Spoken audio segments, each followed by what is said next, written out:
Welcome back, everybody, to a very special episode of Around the Outside, the American Formula One podcast. Unfortunately, Mike isn't with us today, but that's okay because this is our first ever interview. And to make this not a monologue, please let me allow you to introduce our first guest ever, Lucas Montini. Lucas, Hello, everybody. Very, very excited to be invited for this. I am extremely hyped to talk about the sport that we love. And, let's get this. just to give you guys a little backstory, I was colleagues with his wife, and it was a Christmas party. What was it, like 2 years ago? That we just started talking about Formula One. And then we also got into cars and everything else. And I was like, oh, shit, why haven't we just talked normally beforehand? No, it's perfect. Everybody on the table are just like wondering what's happening here. And we're just going on and on and on over cars and Formula One, which is perfect. Perfect night. So, Lucas, for those of us who don't know you, tell us a little about yourself. How did you get into Formula One? So I was born in Brazil. And for those who don't know, if you are born in Brazil, you grow up with a little Formula One car in front of you since day one, right? Mm-hmm. That's basically a religion down there, especially for those who were born between 1990 and the 2000s. And How it was a come? very important part of the whole thing, why I got so attracted for the sport. I was born in 95, and it was right a year later after the whole disaster happened with Ayrton Senna. Mm-hmm. And, for during those years, they were very impacting years for the whole country. Um, us Brazilians, we're very passionate with with every sport where you have a Brazilian athlete that is trying to succeed into that Mm-hmm. sport, because essentially you have a discrepancy from a third world country and a first world country when they're investing into athletes to be able to compete, right? Right. We have historical data showing, a lot of people coming from England when in motorsports, and it's incredible. So growing up in Brazil, um, I have flashes of memory when I was just 5 years old, and watching Formula One already with my parents, and um, it was still too early for the whole thing. It had been only 5 years Mm-hmm. Mm-hmm. um, that the whole thing happened. So, and we had a very special guy at Ferrari, Rubens Barrichello, Rubens. and the whole thing was he just couldn't win. No. So it turns out he just couldn't win. Why he couldn't win? And dude, Because Rubens was so fast. He just happened to be up against Michael Schumacher for his it's so Ferrari career. unfortunate. So unfortunate, and it is so unfair. And I think it's really interesting that you talked about the death of Ayrton. What was it like when in Brazil at that time between 94 to 2000? Was everybody still very sad over his loss, and it's still a healing wound within the country? Do you know that? I feel like that will never end. Mm. I think Mm-hmm.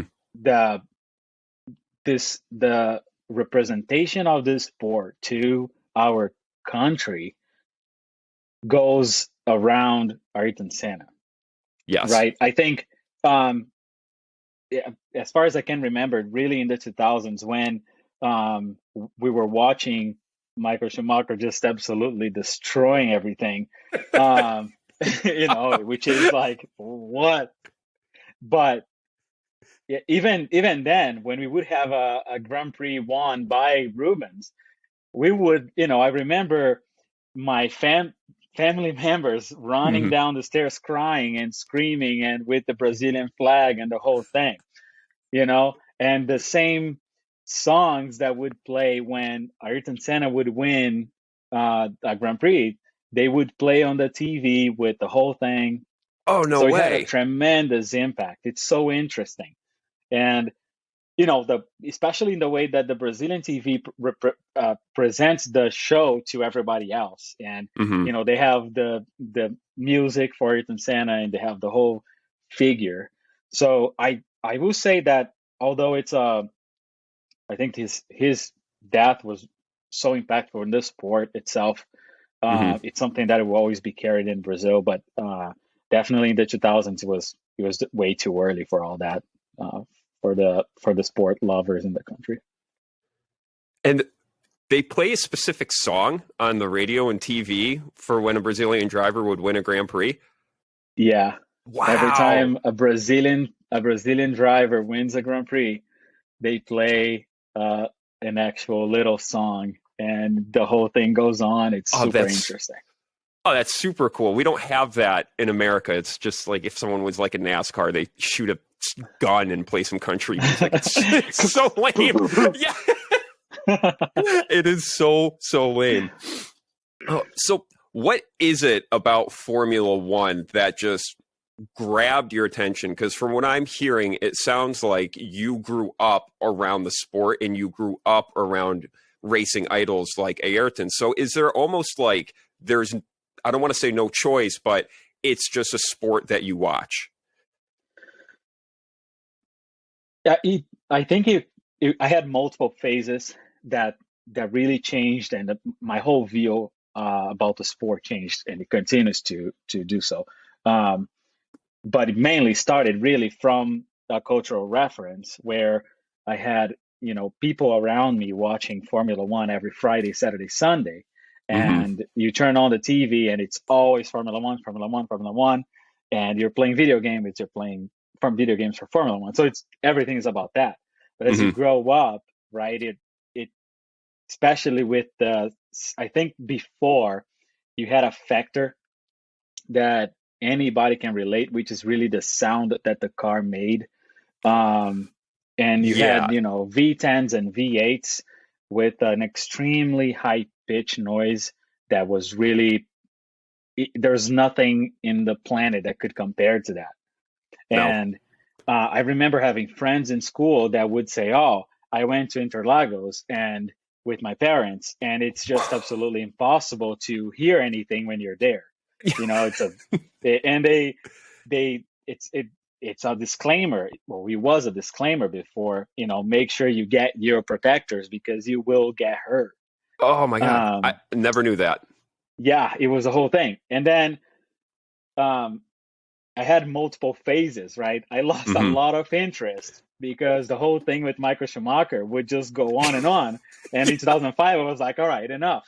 I'm not going Hmm. to watch Formula One anymore. And I'm going to start watching something else. And then Fernando Alonso came. When Fernando Alonso came, I was like, finally have a guy. I absolutely love him. And he's Hmm. this Spanish guy. Everybody likes him. But he won the second one, and I was like, that's the same exact thing. I'll stop watching it again. You know.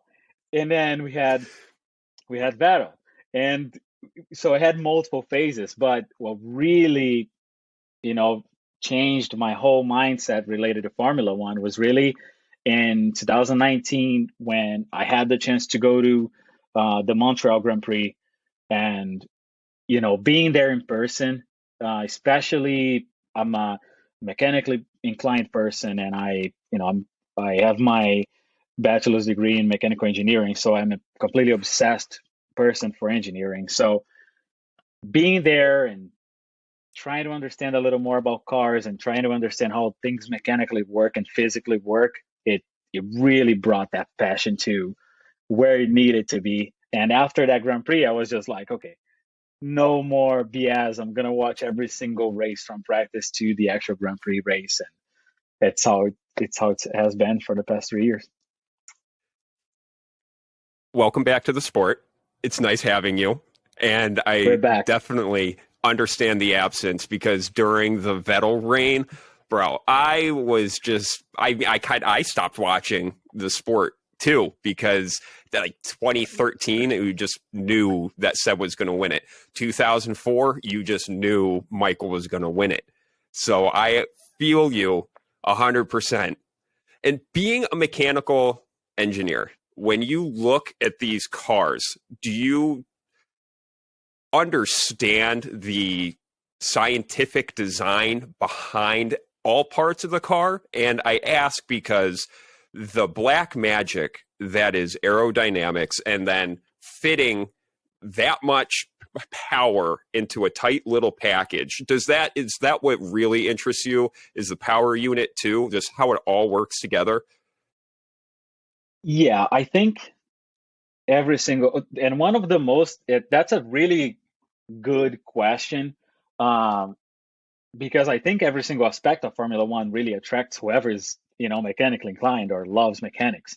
Mm-hmm. Um, if you feel interested in, and that also works for a lot of people who graduated in engineering in general, you learn a lot about physics and you learn a lot about aerodynamics and, how engines, combustion engines work and how everything needs to be fit together to work in a perfect state.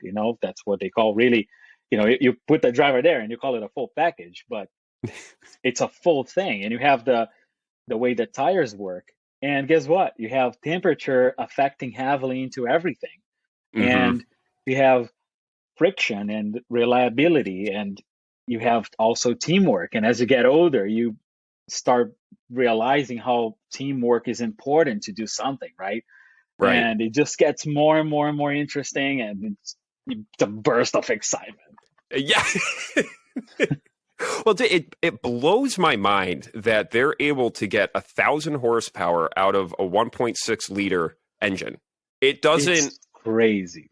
it doesn't compute to make. I've had a Honda Civic with a larger engine than a Formula One car. I just think that we look at spaceships with wheels. They've got to be something akin to it, because when you talked about the tires, for example, it's normally not an interesting conversation. But when you talk about Formula One tires, brother, they've got a contact patch like that. And I can remember listening to Andrew Chauvelin. He was a engineer for Mercedes. And the way this guy who understands a Formula One car by design didn't even talk about the forces that the tires go through. The only thing he could say was the amount of force that goes through a tire is mind boggling. And that was it. He didn't even go on further to explain. So these vehicles, definitely from just a fan's point of view, your studied point of view, my point of view, they're just all around something interesting about them, no matter what field you're looking at it in. That's one thing that I really, really love about Formula One, is that you can anything about the sport, even just the environment of a Grand Prix weekend could be your favorite thing because it's a traveling circus, you know? Like, 100% agree. I would, And that's it. One thing is really um, the environment at the Grand Prix is quite unmatchable.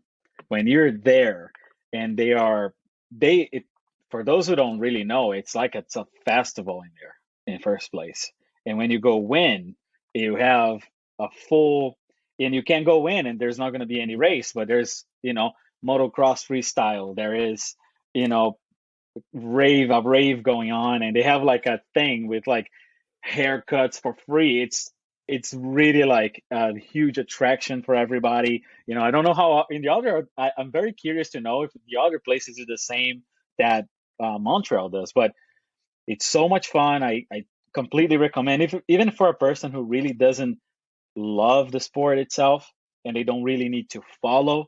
Um, but just being in that environment, and when you see those cars going past you and everything shaking around you, just from the noise and from how much power is going through you, it's just absurd. This sport is one of the best sports ever, and it's amazing what man did. yeah, it is. It truly, truly is. I see the Mercedes shirt. And I'm wearing a Ferrari hoodie. I'm not 100% a Ferrari fan. I personally believe if you like Ferrari or like Formula One, you're a Ferrari fan. Is Mercedes your favorite team, and is Lewis and George your combo for forever and ever, or? Who's your I favorite? wouldn't say forever and never to, but it changes quite a bit, right? I think right now for sure, um, especially after two seasons ago when Max won that Grand Prix. You already know, don't need to get Hmm. there. No. Um, but especially after that, I think the sport's getting more globalized, and the sport is being watched not just because of the race winning side of it. And now they have access to social media, and you can see exactly what every driver does and how they are. And you have, Netflix show going on, with their personality. And there's so much around that. It's Lewis Hampton. Long story short, Lewis Hampton for sure is my favorite driver. Let's cut this. But my secret here is, well, here at home we have a battle. The wife loves Charles Leclerc because he's very handsome. Yep, I yes, he love, is. the guy. Let's say one thing here, Charles. Let's break the ice. Charles Leclerc is very handsome. It is what it is, guys. Yeah, Accept it, boys. everybody needs to accept it. Accept it. And Carlos Sainz is also handsome. Honestly, I think their main strategy was, let's put two absolutely handsome guys there, and that's it. We won. We don't need to have a strategy in the end of the day. All the other drivers are going to be distracted looking at Charles and Carlos, which is how they're going to win. That's the infamous plan B. Exactly. They're just Oh, telling, take your helmets off and stare at the guys, and then we're like, oh, crashing off left and right. dude, you just need 1,000 horsepower and two handsome men. That's it. So, yeah, but the whole thing is that I have my secret favorite driver, who is Pierre Gasly. Ooh, So, and I try not to focus too much on that because it's very frustrating, right? You watch the whole thing and you're like, dude, it's like there's a dark cloud on top of his head the whole time.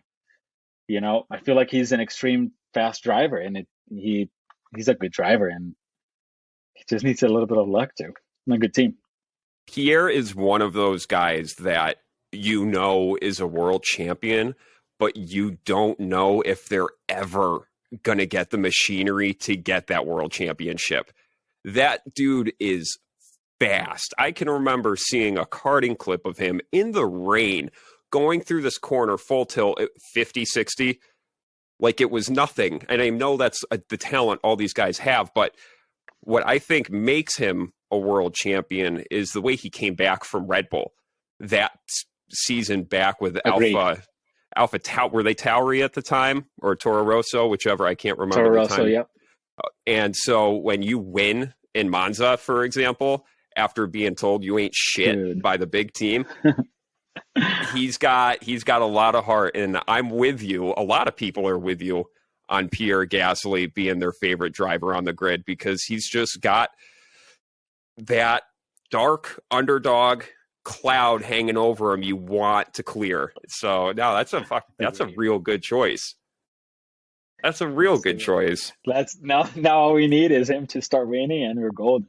But like the whole representation of drive, I think um this is an extremely political sport, right? And Yes. it gets crazy. But talking Hamilton, it's like he is he's a guy that he can get too much for those who don't tolerate the BS too, because he gets too sensitive and he's emotional and his style can piss people off. But at the same time, if you really follow his work and the way he's always been, it's really um, you can finally appreciate the way he is as a man. And it's he's the guy that I picked for my favorite driver for sure. Lewis is definitely my favorite driver. And what I've liked about Lewis is that he has been talking about the elephant in the room about the inequality in Formula One. And I felt a little bit shocked when the FIA was saying Formula One won't be a platform for political anything. What did you think when you heard that? Because all throughout 2020, 2020, everybody was in a shirt protesting every race weekend, and I didn't think there was anything wrong with that. True. What do you think? I don't. I don't understand, man. Right. It's everybody, we preach that everybody should have freedom, to provide their opinion as long as you're not, um, being aggressive towards anyone or, following the normal human rights. I don't see Yeah. any, as long as it's not too extreme. The guy doesn't go there and friggin' rip his shirt off with a friggin' whole thing. But like, if you're working towards something that will make this world a better place, it's like, come on, let these drivers uh change the world somehow. We see that a lot in any other sports, and quite honestly, there's a lot of people in football and soccer and other sports, basketball, that support people to be better. And Hmm. it's a work that you need. They can't just do that on social media. I feel like there is the transmission side of it that also needs to be utilized to pass the message. And it Formula One can get complicating sometimes. It can, and it's a global sport, like you said, and I just like when the platform is being used to spread a message of love. That's really how I always saw it. Just we're all humans. Let's all love one another. And if we don't like each Exactly. other, we don't have to do anything negative. Just say, I don't like you, you don't like me. Okay, great, you suck. Bye. Like, you know, Exactly. if Exactly, man. only it could be that simple and didn't have the layers of an onion. They don't even show videos of Verstappen putting his car on top of Hamilton in Monza, but that's fine. All right.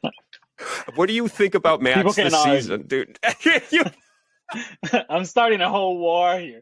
Next podcast, I'll show up in a Red Bull shirt just so I can change the whole thing. He's gonna be my favorite. Um, Speaking of, well, Michael Massey this weekend, the calamity causer, he's back on the grid for some reason. Well, he's Australian. That's the reason why he's back on the grid today. And I know there's not much to talk about over him. This is me just expressing an opinion about wondering what it's going to be like when Lewis sees him. He's got to make some sort of eye contact. uh, he's gonna walk like. You get, like, how can that guy show his face on the grid with any It's sort of unbelievable. confidence? Yeah. It's unbelievable. He's just gonna show up there, and he's gonna go try to compliment him. It's gonna be just so awkward. I cannot wait. uh, uh, what have you liked about this season so far? I You know it's only know, two races in, and we can only speculate wildly, but there's got to be a so couple of things. for sure, there's a guy, Logan Sargent. Um, I want to see him succeed. Hmm. I really liked him in the first race. Hmm. Um, I think he was in 12th or something. Yeah, he came close to the points. Um, and I was actually like, oh, I want to see this guy succeed. And he's a nice guy. And I saw um, a few videos of him in Formula Two, and it was really cool. But well, we can't deny Alonso, the guy. The guy's the guy. He's finally, and it's at the same time it's heartbreaking because, and then my mind just goes crazy because you can think of the whole Vettel thing. He used to win a lot, and then he went to Aston Martin. The whole planet wants to see him succeed again, and he leaves. And then the new Vettel, right? The Aston Martin Vettel is the most friendly guy. Everybody loves him. Yes. It's a Yes. total new thing. It wasn't like that before, and now everything changed. And the guy retires, and Alonso steps in, and all I could think of is like, oh my god, he's gonna lose his mind, and he's gonna get there kicking everything. Well, that was not the case. They started winning, and that's for sure. I think for everybody, the most surprising thing, But it's I it's also surprising that Ferrari, who did a great job in 2022, started the way they started. I did think they would be a way faster. I thought Ferrari would be way faster. I'm extremely concerned about their pace. They did not look so hot in Saudi Arabia. They were chilling in 6th and 7th, unable to catch anybody, but nobody was able to catch them. So that's like kind of a good sweet spot to be in, but you're still slow, which sucks. Logan Sargent and Williams all together, brother, I am with you. I want that team to come back from the grid because they are one of the storied teams in the history of Formula One. They're up there with Absolutely. Ferrari, McLaren, and that's why you want them to succeed. And hopefully Logan can push through. I mean, he's the first American since Scott Speed. I forget when he was in, so a while now. And oh shoot, I forgot what your last point was because it was a good point. That's why I saved it for last. Oh, regarding, well, we talked about Ferrari and Logan, but Ferrari for sure lost pace, which it was a little weird to see. Another thing is really that I didn't think that McLaren would be so bad like this. Like, let's face it, they suck. What do is suck. going on? Like, maybe it's me. I don't know. It's not you. I do want to see them succeed, but I don't know. That's really weird. I am 100% shocked by the backwards drive that McLaren did over the winter. I don't understand it. I think that, everyone's been complaining about this 15 millimeter floor raise, which is that much. And I guess in a Formula One car, get over yourselves sometimes, Formula One. That's all it is. All right, there, I said it. And they're blaming that on the difficulties, but they also just fired their technical director. So he was dropping balls apparently, and then they morphed it into 3 guys' job for one. I don't know. They're going through something. I don't think they're going to be ready come this season to get out of it. And there's been so much hype with Oscar Piastri. Do you think he's going to live up to it? I feel like some moves needed to happen. As much as he hurts, if you think about Ricardo, everybody also loves the guy, and he's still loved by everyone. But something needed to really happen, right? Last year it was strange to watch Norris not in the same focus to Formula One as he was in 2021, and especially the way he was in 2021. But also watching Daniel Ricciardo not in the same, like he wasn't quite there either. And No. I feel like changes needed to happen. And as much as he hurt, it really needed to. But on the other side, I think the whole unethical thing that went down with Piastri, like if you think normal world out of Formula One, it's like, really? It's like, Jesus Christ. The Right? balls. It's like you accepting like balls. 3 jobs and just like picking and choosing. It's a total disaster. The guy. And then he goes on Twitter and just announcing this stuff there. Nope, nobody told me this. Nobody, and What? now he has to show something. I do think he's fast though. And I do think that if McLaren does a great teamwork and they can turn this around, which now you're going on chaos mode, and the whole team, you acknowledge that now you're just working to the rest of the rear for damage limitation from the whole chaos that you're in. So I don't think there's a lot to happen there, but I do think he's fast. What do you think about Valtteri Bottas's new style with the mullet and the mustache? So this guy, man, primo. like, yeah, exactly. Like everything about him, honestly, everything about that guy, I love that guy. He had the whole mustache thing. When I saw the mustache. I saw a clip of him today on Instagram. He's got a farmer's tan. He's wearing a tank top with a farmer's tan. So he's really leaning into this Southern American hillbilly look that he's got. He does not care. He just does not care. You look at everybody else, right? You look at George Mhm. Russell and you look at him. It's like total size of it's crazy. Yeah, because George Russell is when you think of a Formula One driver, you think of guys like Lewis Hamilton and George Russell and Charles Leclerc, just these square jawed, handsome men. And then you get Valtteri Bottas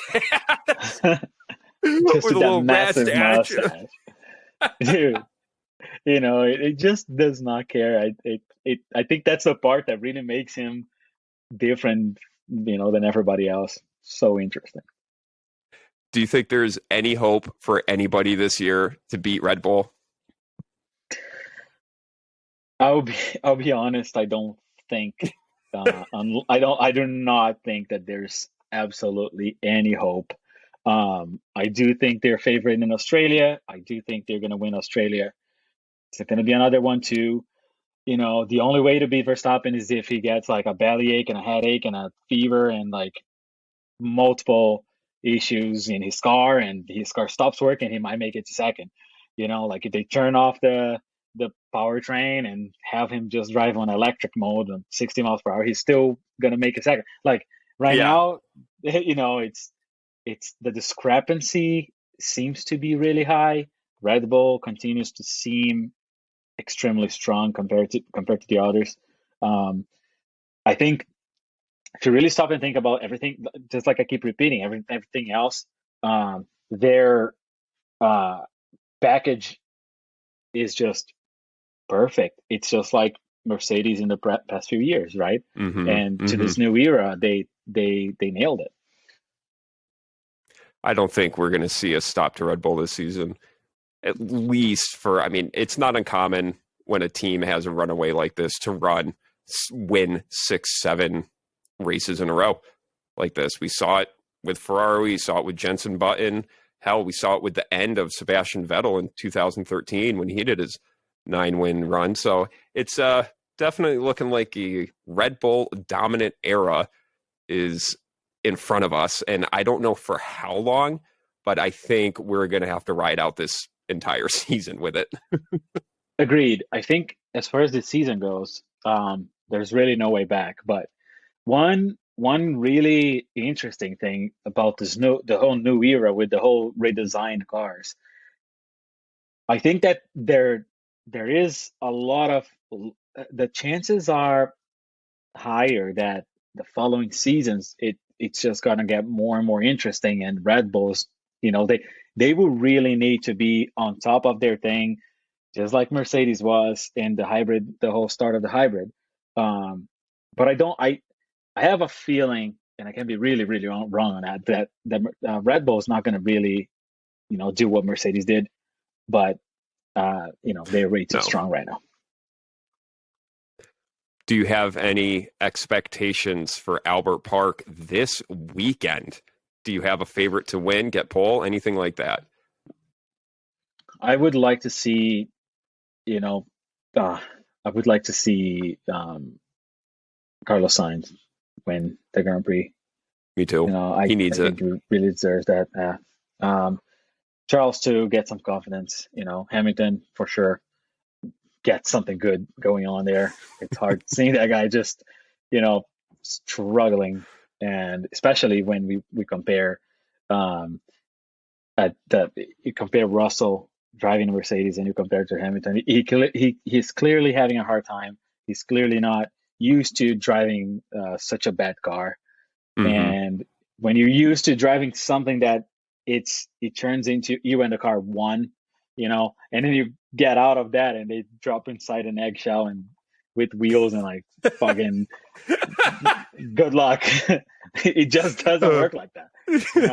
The other guy, he has all the motivation in the world to freaking be in front of him, but in Oh, his case, he's just like, I accept it. I'm not gonna hurt myself over driving this thing.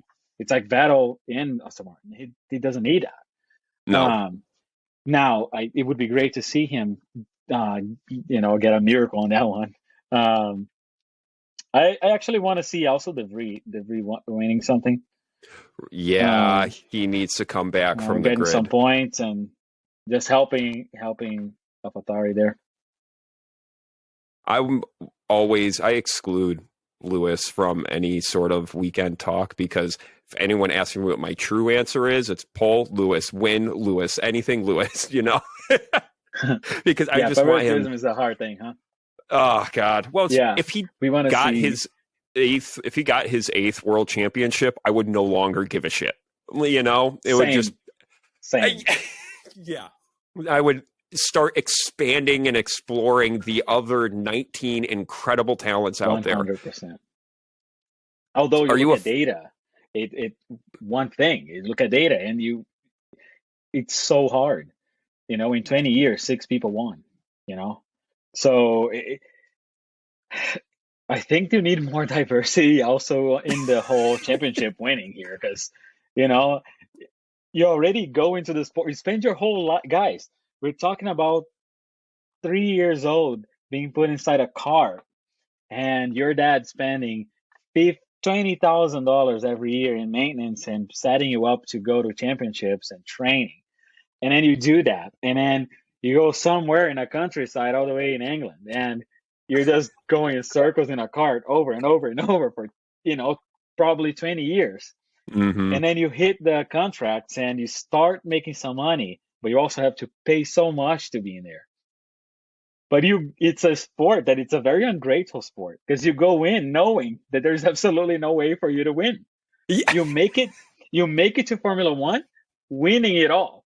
And you make it to Formula One by winning Formula Two. But then when you get to Formula One, you can't win. So why the heck did you want to leave Formula Two to go to Formula One? It does not make sense. It's so contradictory. It's like Like, that. It's like that sophomore that can play for varsity and does, but then just rides the bench for 3 years. That's exactly what it's that's like. painful, man. That's Like, got to come on. think about Hulkenberg. Never got a podium in his entire Formula One career. You know how many nights that guy's had to lose sleep over because of it. It's unreal. It's just unreal. That's crazy.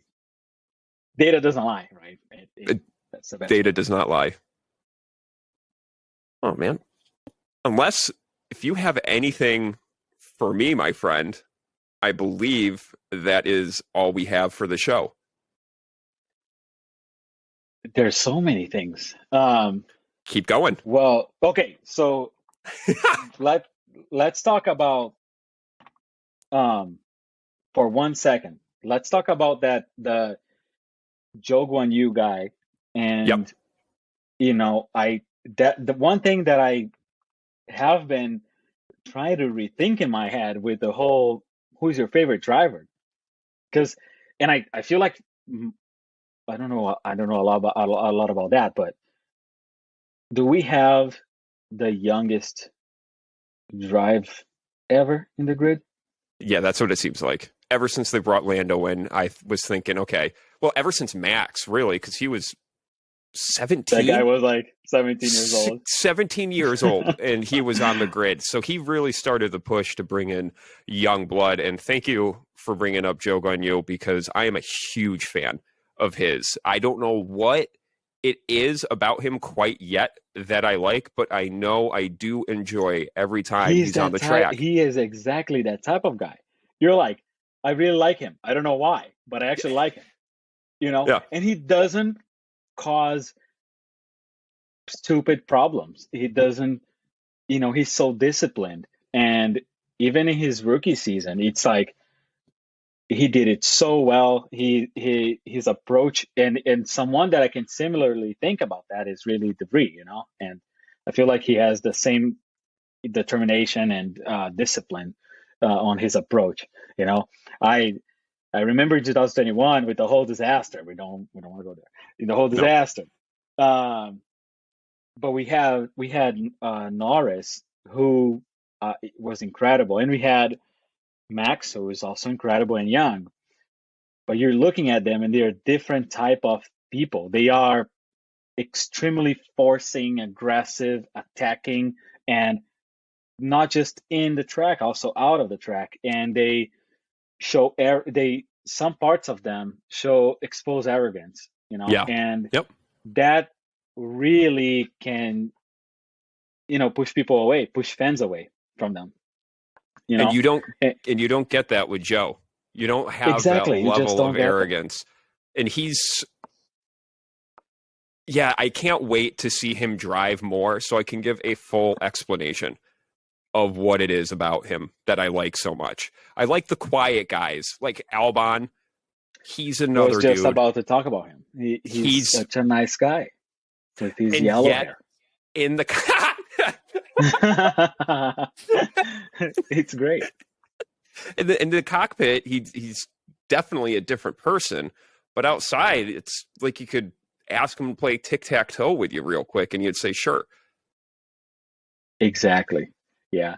I wonder if well, I would like to see the comparison between how the sport was before the Netflix show and what it is now. The exposure and the amount of fans and the amount of people that watch, because it definitely, I think that this Netflix thing really changed the Formula One world, you know, I and agree. if everyone has an image of everybody now, it's just crazy. I think the Drive to Survive series brought America into play because you go over. I mean, I watched my first Formula One race I watched on TV. I was living in England, and it was a known sport. Everybody knew that on Sunday, if it was race season, you're going to watch a Formula One race. And England's a huge motorsport community, massive. And so America doesn't care about Formula One as much. Man, if only there was a podcast people could listen to that would spark their interest in the sport. And Drive to Survive brought the dramatic side, which is one of the lenses you can look at the sport with, which is why it's so popular, because you get that inside look onto who's arrogant. Like Lando, he's got that little bit. And I mean, you can't blame these guys, because if you were to give 22-year-old Ian a Formula One car and millions of dollars, of Yeah. course, Do you you know, think I would be sitting here telling guys how great this is?